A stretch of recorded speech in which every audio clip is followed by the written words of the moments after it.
Welcome to ஒரு review. இந்த வீடியோவில் மலரே மௌனமா அப்படிங்கிற ஒரு தெலுங்கு திரைப்படம் தமிழ் டப்பிங்கோட வெளிவந்திருக்கு. இந்த திரைப்படம் எப்படி இருக்குது அப்படிங்கிறது தான் இந்த ரிவ்யூவில் பார்க்க போகிறோம்.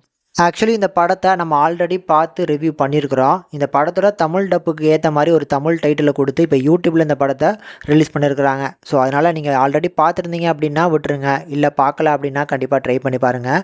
இது ஒரு ஹாரர் சப்ஜெக்ட்டு. படத்தோட கதை என்னென்னா, படத்தோட கதாநாயகன் அவரோட மச்சானோட வீட்டுக்கு ஸ்டே பண்ணி ஒரு வேலை விஷயமா வந்திருப்பாப்புல. அந்த நேரத்தில் அந்த வீட்டில் பார்த்தீங்கன்னா ஒட்டி இருக்கக்கூடிய இடத்துல தோண்டிட்டு இருக்கக்கூடிய தோட்டக்காரன் அங்கேருந்து ஒரு மோதிரத்தை எடுத்தேன் அப்படின்னு சொல்லி நம்ம ஹீரோ கிட்டக்க கொடுத்துட்டு போயிடுவான்.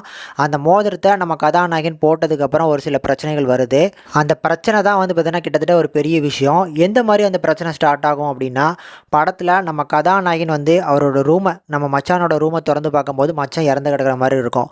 அதுவே மச்சான் பார்க்கும்போது நம்ம கதாநாயகன் இறந்து கிடக்கிற மாதிரி ரெண்டு பேருக்குமே பார்த்தீங்கன்னா மாற்றி மாற்றி ஒரு இல்யூஷன் வரும்.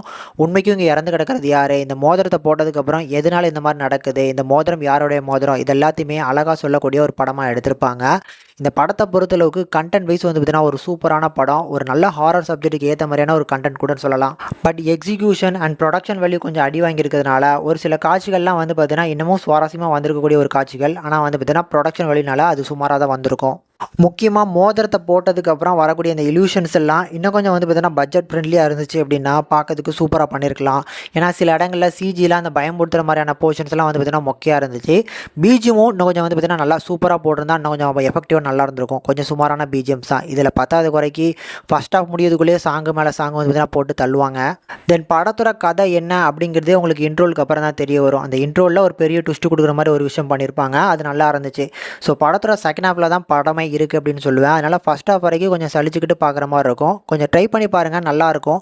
நல்ல கான்செப்டாக இன்னும் கொஞ்சம் பார்த்தீங்கன்னா இந்த படத்தை ரீமேக் பண்ணி சூப்பராக எடுக்கலாமே அப்படிங்கிற ஒரு ஃபீல் எனக்கு கிடச்சிது. ஒரு நல்ல படம் தாங்க, ட்ரை பண்ணி பாருங்கள். யூடியூப்பில் ஃப்ரீயாகவே இருக்குது.